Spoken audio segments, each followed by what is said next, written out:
Where are you? Are you in Lisbon? No, Spain, in the north. Okay. It's called Right. Galicia. Galicia? Yeah. Beautiful. What about you? Where are you? Where are you right now? Buenos Aires? I'm in Venice Beach. We had this AI Dream Forum weekend with the forum where we did the Ira Greenberg show and we did the Pindar von Arman spotlight. And here for a couple more weeks, and then we're going to be scouting locations in Venice, Italy for next April, and scouting locations in Paris for next February, and then shifting focus to Buenos Aires, September and October as we get ready for November. Right, and Buenos Aires is already the location, the venue, all that is all booked. Pretty much. I think we're in a good place. We have a great kind of core location in downtown Buenos Aires near the Teatro Colón. It's a square called Plaza de Libertad. It's a kind of a Beaux Art palace that apparently called Palacio Guerrico, and in the 20s it was there's a theater inside, sort of a classic proscenium theater that probably fits, I don't know, 300 or 400 people. And it's where the first radio broadcast from Argentina was. Right. So that's where we're going to be minting crypto Patagonians and where we will be hosting the Buenos Aires collection. And then there'll be some other activations around Buenos Aires that weekend, the weekend of November 2nd through 5th. And then there's a special expedition to Patagonia, to Calafate, for this project with Death Beef that he's been teasing out. That sounds fantastic. So I was in Mexico City for Bright Moments. That was my first one. It was really an amazing experience. I cannot wait to see how the one in Argentina turns out. But for those listening, maybe some of the listeners are familiar with Bright Moments, or maybe they haven't been to one of either the galleries or the events. Could you tell us, like, what's Bright Moments? How do you define it? We are a new thing that emerged after the pandemic when everyone was stuck inside collecting things and making and minting NFTs. And that was the backdrop that we started, right? It started as just a community art project here in Venice Beach. We had the idea of renting a space. This was March, April of 2021. So it was right before what they call JPEG summer. I don't think we really knew. I think we knew that there was going to be a lot of energy and a lot of creativity that was unlocked through this new file format, because fundamentally ERC 721s are literally a blockchain file format. It is something that I was paying attention to for a while. I saw CryptoKitties and CryptoPunks in 2017 after the emergence of Bitcoin and Ethereum. But during the pandemic, so many people were just stuck at home and they were spending so much time online and buying and selling things. We saw this interesting dynamic emerge of meme culture, of GameStop and meme stocks on Wall Street. And NBA Top Shot had a lot of momentum. And then Super Rare and Foundation were growing every day. And so that was really the backdrop for me for when I helped to secure a lease right underneath the Venice Beach sign on Windward Ave. And we got a lease for 6 months, and we hung a couple screens from the ceiling, and we called ourselves an NFT gallery. And the initial idea was to show NFTs on these screens. It was good foot traffic near the Venice Boardwalk, and the Venice Boardwalk was very popular because it wasn't shut down. Everything else around the world was closed, but the beach was still open and people were walking on the boardwalk, and it just felt like a big relief to be able to do something outside of the house. And so we organized around that. We organized ourselves as a DAO, not as a traditional company. And the idea initially was to show minted NFTs. So we could show LeBron James Top Shot moments, or we could show people everydays without having to get permission and without having to ship paintings. Right. And that was how it started. And I think the magic bit of luck for us was the first artist that we reached out to do a live exhibit with was Jeff Davis, Yes. who happens to be one of the co-founders and the chief creative officer of Artblocks, and a accomplished generative art educator and artist. And through Jason Ting, who's also another amazing generative artist, he reached out to Jeff and invited him to do a show at the gallery in Venice Beach in June. And he agreed. He lives in Arizona, and he and his wife Kelly came, and there was 10 portals, they were called, and they were all generated on art blocks. They were generated in advance, so we actually sold them. I think it was on OpenSea in an auction. They weren't generated in real time, but because we were working with Jeff, he really introduced us to art blocks and generative art and this opportunity to generate the artwork live in the gallery. Mm. And that is what inspired our collection of crypto Venetians, which was our first set of 1,000 crypto citizen pixel portraits that we minted on art blocks live only to people that came physically to the gallery. And that was really unique, this idea that you had to show up physically to mint something online. And it didn't make a ton of sense. It made sense because it was a hook. It was a way of driving foot traffic to the gallery in the afternoon when no one else would be there. Because at 3 o'clock in the afternoon on a Tuesday, if you don't have a new art opening, no one's going to come. And we thought, well, why don't we give away free NFTs to people that show up? And that's how we started. Yeah, that's fantastic. A couple of things. That was during the pandemic. We were almost over with the pandemic. So at that time, you weren't thinking about traveling the world, opening galleries in different locations. That's No, no, not no, at all, no. right? That happened after. Um, yeah, I think it was a pipe dream. Mm. I think we were stuck inside for so long. There was real wanderlust that none of us had traveled, Yeah. for a couple of years. And I think maybe within the core idea of Bright Moments, there was an idea to expand to galleries around the world, but it didn't feel possible. I think we felt that technically it would be interesting to link networks of screens, right? Like the one thing that I think we all agree is whether you're using art blocks or fxhash or OpenSea or Blur or Verse or props or object, whatever it is, if you're on a phone, it sucks. Mm. If you're on your laptop, it's a little less sucky. But if you're looking at the artwork on a 65-inch or an 85-inch beautiful Samsung screen, Mm. that's how it should be seen, Yeah. right? And so there's just a natural draw, there's a natural interest in bringing these tokens to life in a much more visceral way. And I don't think, and again, after the pandemic, we didn't want to put on VR glasses. Mm. Like we wanted to be outside, we wanted to be with people. And so I think we were one of the first to kind of offer that experience of come together, and you had to wear a mask and you had to get your temperature checked, but Super Chief was doing it. There was a handful of galleries around the world that were just starting to open up quietly and showcase NFTs on digital screens. And it felt important. It felt like we were doing something that was more human and more tangible and more emotional, as opposed to sitting on a Zoom call and flipping NFTs and minting 10 and trading 3. Like that was really the baseline. Yeah. And so we thought, let's elevate this into a physical experience, and that's how we got started, and that's what the energy came from. Yeah, you are also one of the pioneers of the live minting experience. I remember hearing for the first time about that from Bright Moments. I'm not sure if there was somebody to just you mentioned Super Chief. Maybe they did it first. I'm not sure. Were you the first one, or was there a group of different galleries doing that at the time?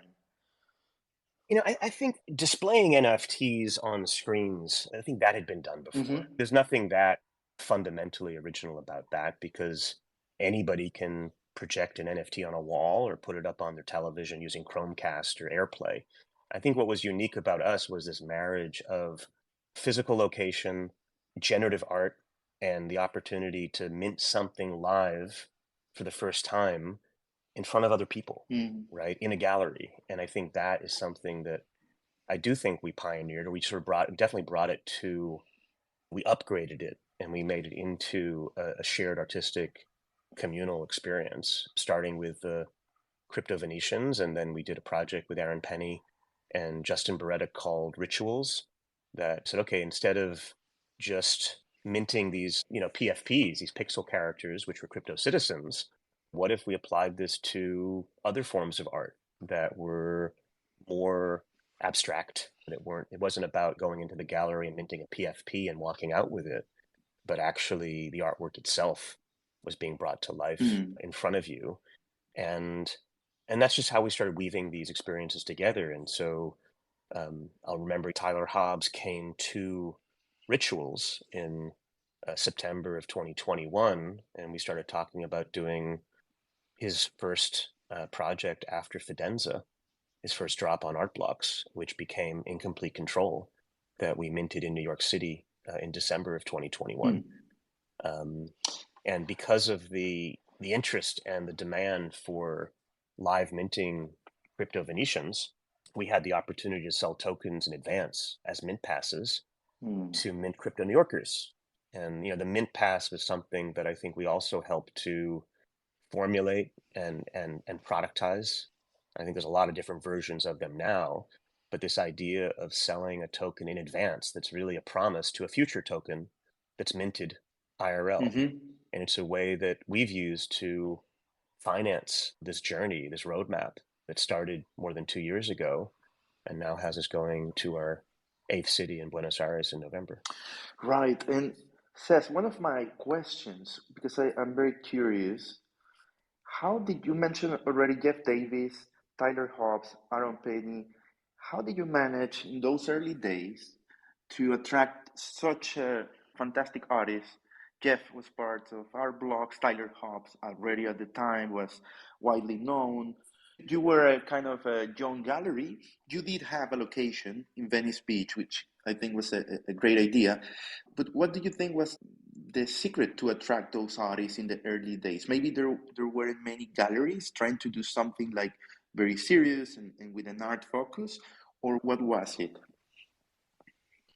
I think we were having fun. Like we weren't taking ourselves too seriously. I think the artists felt that. And when we started, it was just a group of us who had met at a coffee shop called Minotti's. Liam and his dad Louis own and run the coffee shop, and that's where we would meet outside on the patio. And we met Phil there, and Christy, my partner, and I would hang out there, and her daughter Amicia, and Jacob and Charlie, my sons, and my niece Aaliyah, and Jesse, and Gary, and Irina. It was just people from the neighborhood, and Dole, who's my downstairs neighbor. Like, it just came from a really healthy place, and we weren't caught up in the gallery world. Mm, We had nothing to lose, mm, and we were all united in that we were sort of tired of being stuck inside, and we wanted to experience things more tangibly, and we wanted to travel around the world. mm, And there was so much demand for this new art form that it gave us the financial wherewithal to create this journey. We have an amazing artist and creative director in Chan. We set our sights on doing something that I don't think any sober venture capitalist or equity investor would have supported, yeah. because it was crazy. And that's what we've done. And I think starting in New York and then shifting to Berlin. Berlin was a very big moment for us because it was out of the United States, and we um, we filled a 80,000 square foot factory with digital art, and we had almost hundreds of screens, and one 30 by 30 foot giant screen that looked like a Blade Runner scene. And this was Germany and Berlin that was just coming out of the pandemic. And it was so monumental. I think we still pinch ourselves that we were able to elevate this very transactional, technical, lowercase a art form into something that was so monumental and experiential. And it gave us a sense of like how big this canvas could be when you combine interesting locations with this new form of code-based art on chain, where everybody participating to some extent is an owner. It's not just going to Frieze or Art Basel and ogling at paintings that are owned by billionaires. A lot of these pieces are expensive and the cost of entry is high, but it's much more democratized than the traditional art world. Mm-hmm.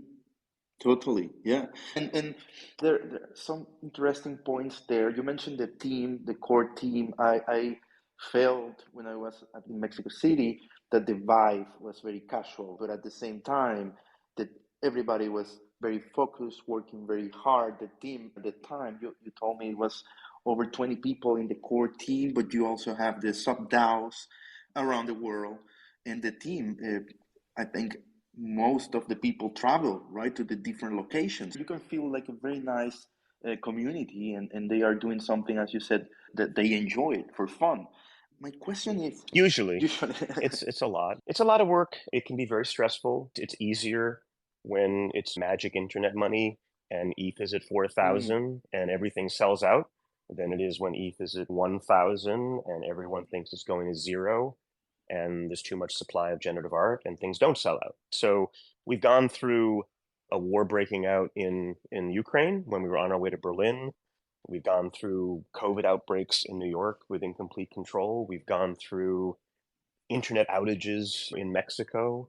We've gone through all sorts of challenges along the way. I mean, the case of Tokyo was pumping, and the cost of minting on ETH was astronomical, and it really pissed off artists like Zancan, who was so slowly willing to move mm, to ETH for this drop, and suddenly the cost of minting his project was outrageous because of, for all things, Pepe coin. right, So, right. we've been through a lot of adversity. We've met some amazing people every city we go. As you say, we try to create a lasting community that outlives the initial activation, and that's what we call a sub-DAO. And because we are organized on chain, we're really just a collection of multi-signature wallets economically in terms of our treasury, in terms of the minting, in terms of the mint passes and the NFTs, and in terms of the way we vote on what city comes next. And every person that owns a crypto citizen, there ultimately will be 10,000. We're at 7,000 now. We'll be at 8,000 after Buenos Aires with the crypto Patagonians. We'll be at 9,000 after Paris with the crypto Parisians. And then we'll achieve full mint out next April in Venice, Italy with the crypto Venetians. Every single one of those NFTs has an equal vote over everything we do as a DAO. And so there's this promise of progressive decentralization so that by the end of this roadmap, by next April, we will have these established communities that will be able to function independently to host their own community events and their own shows, but also organize globally like we've done for Picasso's Metropolis show. And we have a new project that will be announcing in a couple of days that will be activating all of the communities, including Tokyo, Mm. in August. Yeah, that's fantastic. So, if anybody wants to be part of the DAO, they can get a crypto citizen. They can do it in an event or in the secondary market, and that gives them access to the voting rights of the cities, and also they are part of the DAO. And my question about that, Seth, I know you have been an entrepreneur for a long time, over 25 years, and you created different tech companies. So, with that experience, what do you think is like a challenge when you look at a DAO? What are some of the challenges on running a DAO online?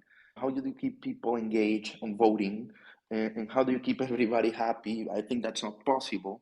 But what do you think about DAOs in general? Maybe not only in terms of art, but for other ideas and other concepts. What are your thoughts on DAOs and the challenges? I think it's a new kind of economic primitive. So it's a really powerful machine. Just like NFTs are incredibly flexible and can do all sorts of different things.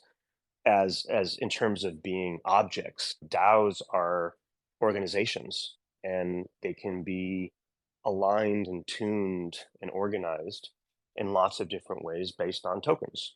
And depending on your supply of tokens and depending on the demand of the tokens and depending on, how you organize all that, you can, I think as we've tried to demonstrate, you can move pretty quickly. I think a traditional corporate structure would have been very hard for us to move as fast as we have across these different cities and stand them all up and network them. We're able to use crypto citizens as a format, as a as a mechanism for aligning interests and building community. There's still a lot of regulatory FUD, particularly in the United States, in terms of securities law and what is the status of an NFT? Is it a commodity? Is it a security? Yada, yada, yada. And I think the next couple of years will be really interesting. But I think in places like Tokyo and Dubai and Hong Kong, there's a lot more support for using crypto native organizations and crypto native objects like NFTs as the next wave of value creation for professional organizations. Still, it comes back to people, and whether it's Web 1 or Web 2 or Web 3, building a company, building a project is hard. People in their 20s are different than people in their 50s or different than people in their 30s, and people are coming from very different expectations with different levels of skills and different levels of ego and confidence. Just organizing all that globally is really tough. Bright Moments is the brand, and there's a lot of really powerful individuals within it, but we are all supporting this brand that we've built that we want to stand the test of time. And when we look back in 10 or 20 years, we want this to be seen as a really important, cultural institution that created some amazing artwork over years that continues to engage people around the world around live minting and these live crypto native experiences. Yeah, you also play a big role in education because I remember Mexico City, there were some fantastic talks by different generative artists like Zach Lieberman, Casey Reese, some amazing panels. But before, and what I found interesting is that before the actual event, you go to these cities, Mexico, Tokyo, Berlin, and you establish a community. So you spend time there. I don't know if it's 1 month before, but you work hard to build this community of the local sub-DAO, which then act as leaders and they are attracting and explaining the concept to other people in the city. So that's very interesting. When are you planning on doing that in Buenos Aires? Is that like a couple of months before, 1 month before? How do it usually works? Or it depends on the city? I think there's no cookie cutter. We definitely learned along the way. We've made so many mistakes. One of the big mistakes that we made when we left Venice Beach to start minting crypto New Yorkers and do reflections with Jeff Davis and do Incomplete Control with Tyler Hobbs, we kind of just ghosted the Venice Beach community because we just all moved to New York and we started focusing on that. And we realized that like we have an obligation to not just open up new communities, but to continue to feed and nurture and engage with past ones. Each community is part of our family. And so we've gotten better and we think about multiple phases. There's a pre-mint phase, there's a minting phase, and there's a post-mint phase. The minting phase is the best. When you were in Mexico City in November, it was a magical 4 days of amazing workshops with, hearing Kate Voss and James Higa talk about the history of generative art, or your presentation, or Gambrud and Sophia Crespo talking about AI art, or doing a hands-on workshop with Casey Reeves and Zach Lieberman, and amazing food.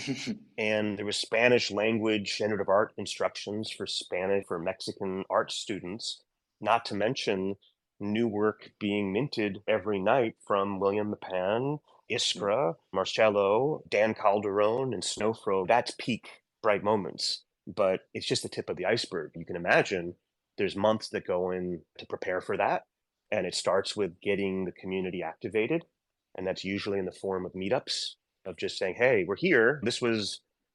I went down to Buenos Aires with with Christy and Chan and Leo, who leads our Mexican city sub-DAO, and Phil. And we were in Buenos Aires about a month ago, early in June. We had 50, 70 people, join us for a meetup in Palermo. And we just said, hey, we're here. This is what we've done. This is what we're going to do. We communicate on Discord and Twitter and Instagram and all those channels. And we just want to learn. I think we learn a lot. We met some amazing artists. Almost all of them are going to be featured in November as part of our collections. And we learn about the culture, and we just demonstrate that, hey, this is not a cookie cutter. This is not one size fits all. We really want to catalyze the local Porteño community in Buenos Aires in and around AI art and generative art and live minting and everything that we've come to stand for. And then meanwhile, we finished an amazing activation in Tokyo that was even bigger than Mexico City. Multiple locations. We had 35 artists, from Lars Wander to Alicia He to Melissa Wiederecht to Zancan, Kabibi, Takawo, Ketchel Galid, Claire Silver, Ganbrood, Mario Klingemann, Helena Sarin, Emi Kusano, and A.A. Murakami. Just amazing collection of artists. But now the hard work is, okay, we have to continue that. We have to see that community live on, because you don't just want to do something and just leave. We have to maintain community. And so every city, it gets a little bit harder to keep all these existing plates in the air. And to maintain the quality from all sides, right? From the location, the event, the logistics, the art, the artist. And that takes me to my next question. How do you scout for artists, if there are artists listening that would like to be part somehow of Bright Moments? How do you do it? What's the process? There's nothing super formal. We have our own kind of like curation call internally across the different sub-DAOs every week, where we talk about artists that we've met. Most of the time, it's artists that we work with introducing us to other artists. And I think we've always felt that if we do well by artists, and we help them achieve their visions experientially, and we try to be as generous as we can economically. We typically give 70%, of the proceeds to the artist, which is more than a typical gallery. Specifically, when you consider how much production we put into a lot of these shows, we're coming at it from a very loving, caring, heartful place. And I think any artist will tell you that. And we're not perfect. We've definitely made mistakes along the way. But, there's no private equity fund behind us that's taking profits. Everything we make, we pour back into, we generate ETH so that we can generate more art. We're not making more art so that we can hold on to more ETH. Everything we make, we plow back into the project.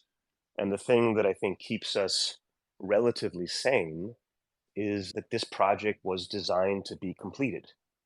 It's a project. It's not a forever company. It's not how we intended it. We really think of this more like a giant movie or a graduate degree. We are 2/3 the way through it. We have 3 more cities to go. At the end of next April, we're going to mint the 10,000th crypto citizen, and that'll be it for crypto citizens. There'll be no more. That'll become the foundation for whatever comes next. We have ideas of what we can do beyond the 10th city. The 10-city roadmap is a really important, achievable goal that is giving us energy now, because we see the finish line. And if it was just ongoing forever without any finish in sight, I think we'd all break down. I don't think we'd make it, because the pace we're going is insane, and the amount of travel is absurd. Yeah, it's not doable.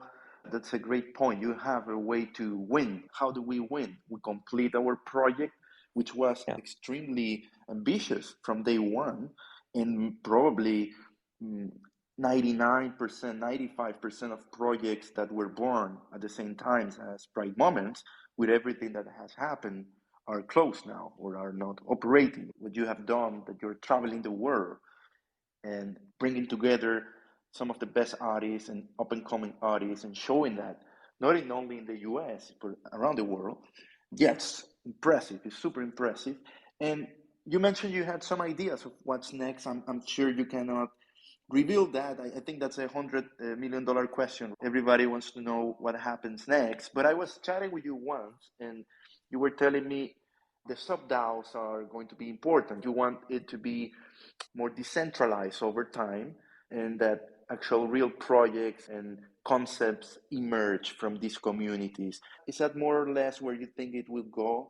What will happen in the future? More emphasis on the sub-DAOs, creating ideas, projects? There's like probably three areas that we can imagine pursuing after the 10th city. And there's no secrets. There's no master plan. This is becoming more and more decentralized because there's more stakeholders, more people that have a vested interest.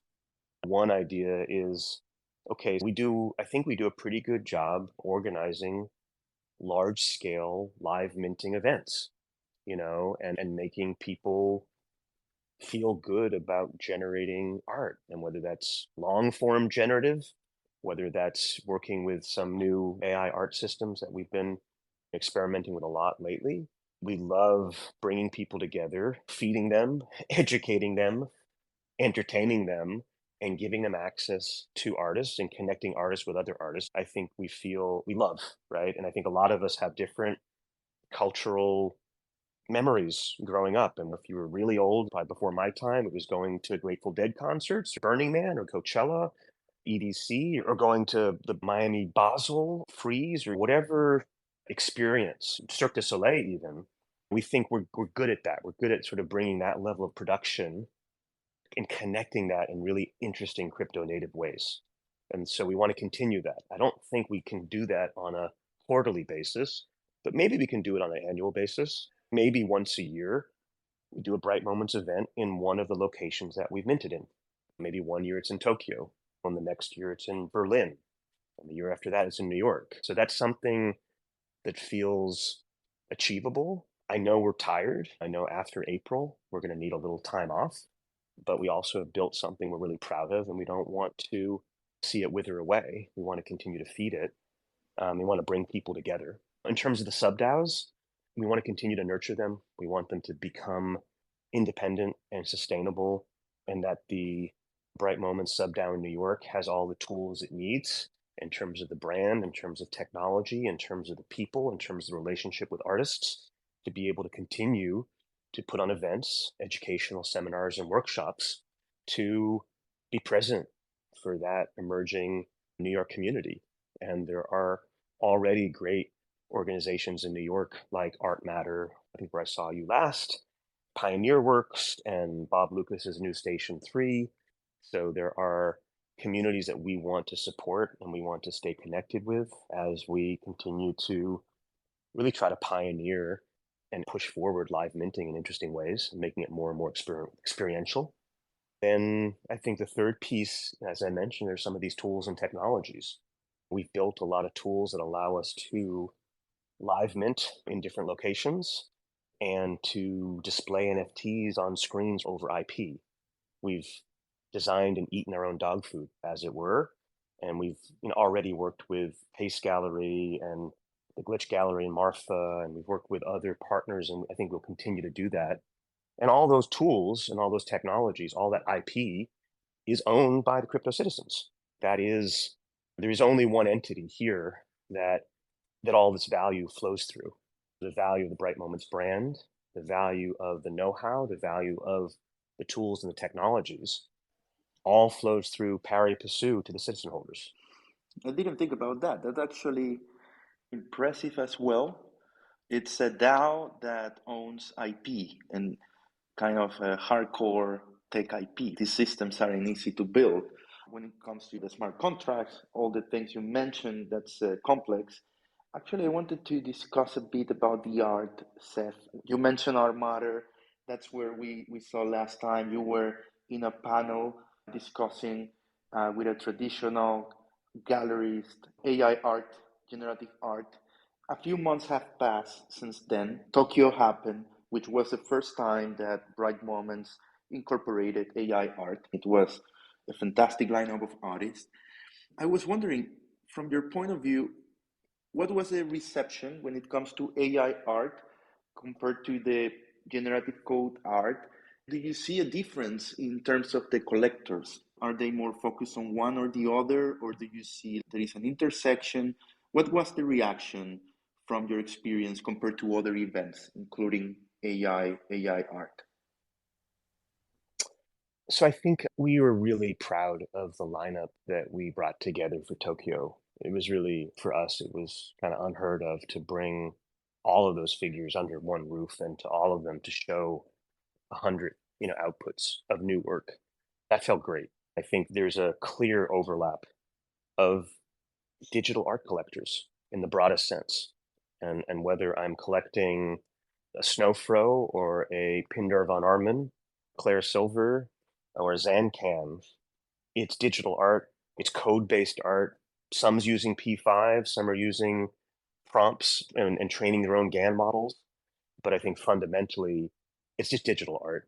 And we're really fortunate to work with these artists.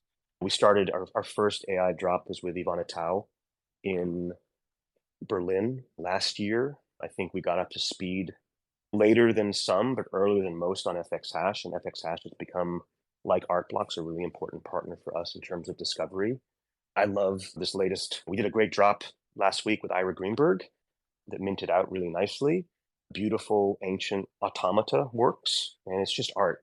And Richard Nadler's Yamabushi, amazing drop on verse, and I collected one myself. You look at that, and I don't know exactly what models he's using and whether it's Stable Diffusion or Midjourney or something else, but it's beautiful. It stands on its own as a great body of work. I think we've applied some standard evolving tokenomic structures to AI art the way that we have to generative art to create some apples to apples normalcy. We like additions of 100. Obviously, if it's an algorithm in generative art, it's going to be easier to output 100 outputs than if you're hand selecting and curating like Ganbrew did for his collection in Tokyo. But it seems to work. I think collectors appreciate having relatively low cognitive load in terms of the kind of apples to oranges between generative art and AI art. So we'll continue to do that. That being said, it feels like generative art is more mature as a art form than AI art. The tools for AI are moving really quickly. We just finished a weekend kind of unconference with a fantastic open source stable diffusion community called dForum. There's so much going on with large language models, with GANs, with all sorts of different ways of training and tuning stable diffusion in particular, but also the way that people are moving from text to image, from text to video, from image to image, from image to video, back and forth. In generative art, it's P5 and processing and shaders for the most part. There's clarity around the toolkit. I don't think you have that with AI art. There's a lot more that's opening up. There's also the business models aren't as clear. I think one of the most fundamental disconnects that I keep wrestling with is, I know Snowfro and others have talked about this in the generative side, is there's a sense of scarcity. With generative art, with on-chain long form, there are 1,000 fidenzas. And if tomorrow Tyler woke up and said, hey, by the way, I just minted 20 more, the contract wasn't really closed, all hell would break loose. We value our crypto punks because we know there's only 10,000 of them. So these generative art objects have become stores of value, networked stores of value that in an inflationary landscape, we trust. And we trust it that they're not going to get inflated. There's only 21 million Bitcoin. Now, when you think about AI art, it's all based on abundance. You can just keep generating more and more from these models, and they're moving faster and faster. And so I'm not sure if the right art business model for AI art is enforcing scarcity. Maybe it isn't, but I think that's something that we're trying to figure out. Yeah, I think I totally agree. I think if you look at what Mprops is doing or Kate Bass, they are trying to incorporate the sort of scarcity feeling that you're mentioning, that it's very mature when you look at art blocks and fxhash. The thing is that it's changing so fast. So it's not only about prompts, it's also about creating your own models, your different neural networks. And by the way, you mentioned Ivona Tau. She was an ML researcher, and she will be in the podcast Not in the next episode, but in the future. I think a great question to ask her. But yeah, my point is that AI tools, the tool sets, feels like they are changing too fast. They are evolving every day. When you look at shaders, when you look at P5, when you look at processing from K-series, the processing foundation, it's been around for a while. It's more mature.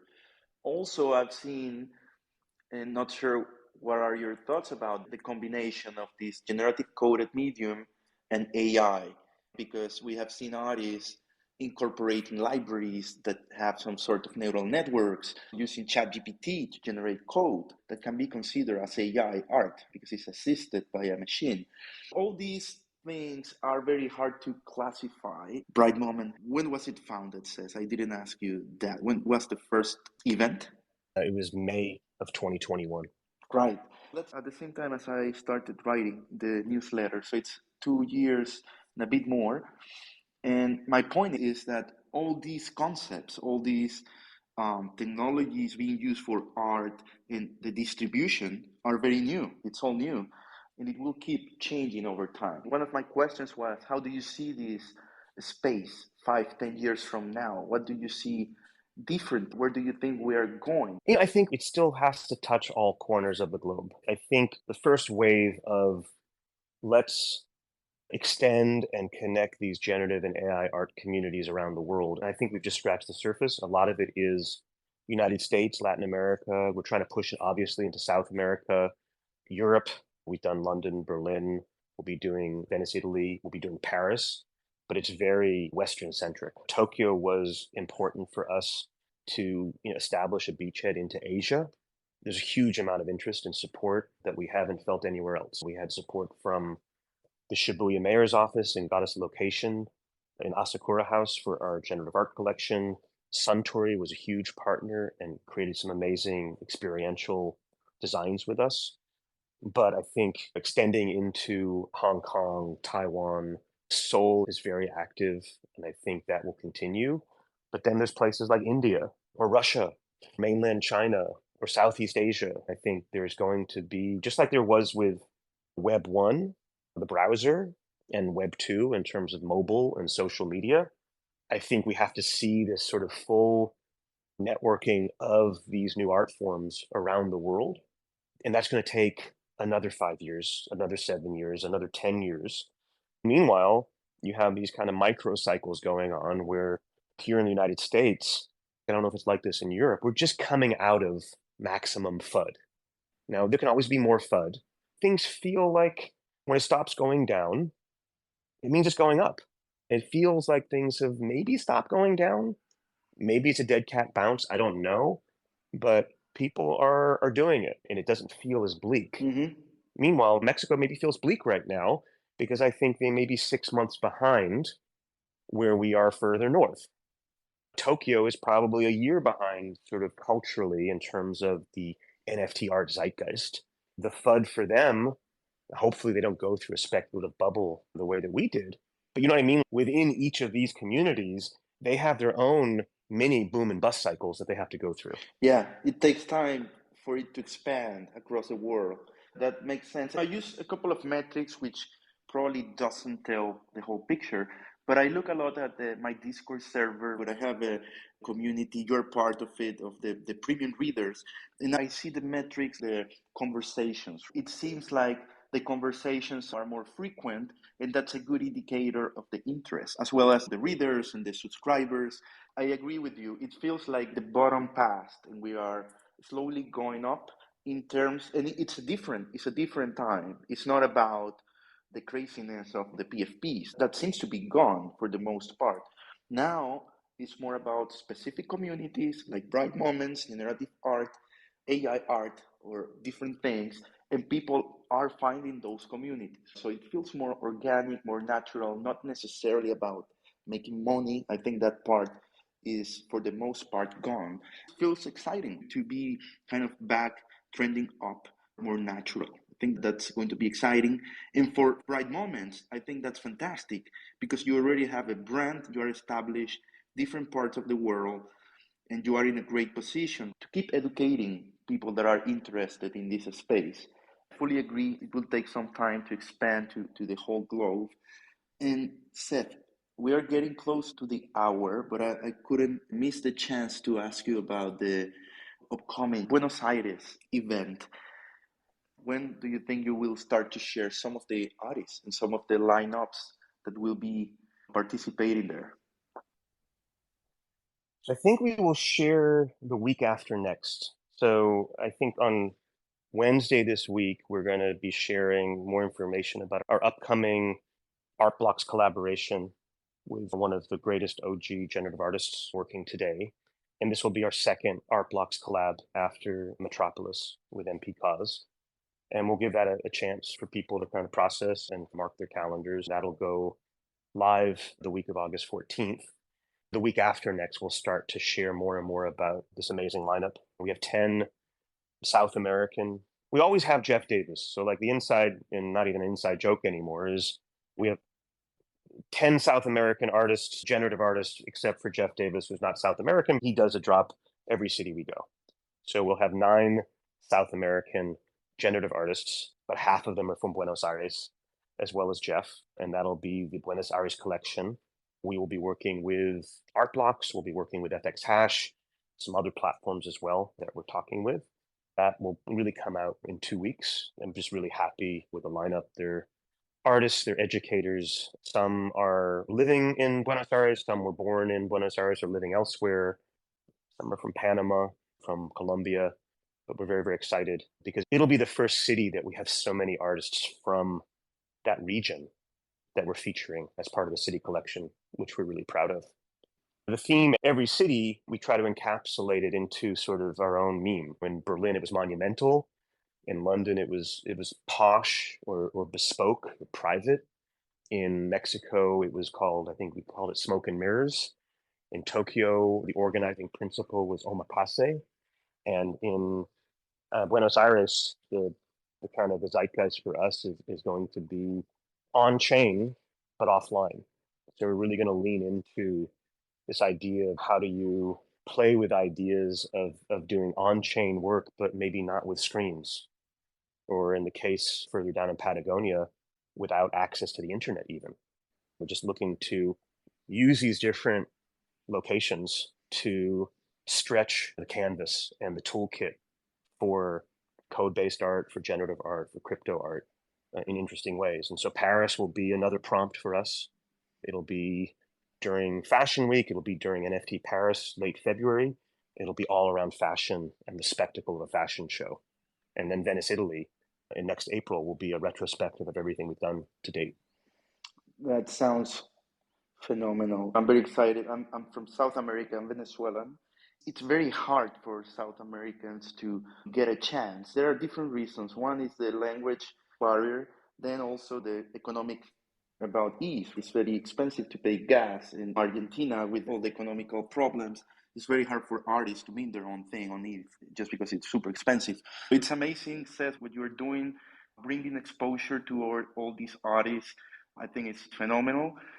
And thanks so much for your time, Seth. It was great catching up with you. I hope we can do this more often. And yeah, I'm looking forward to the announcement. I want to see that lineup. Thank you so much. Thank you. It was a pleasure.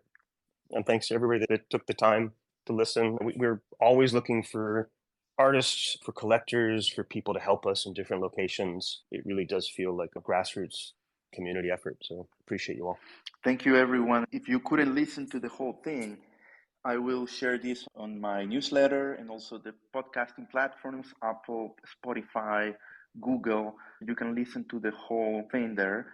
Thanks so much for joining, everyone. Thanks, Seth. And congrats to you, Hugo. You've done an amazing job with the newsletter and with the community you've built. I really appreciate it. I share those insights as much as I can without violating my subscription rules. Thanks a lot, Seth. It's great to have you there as part of the community. Thanks so much. Have a great day. Thanks a lot. Take care.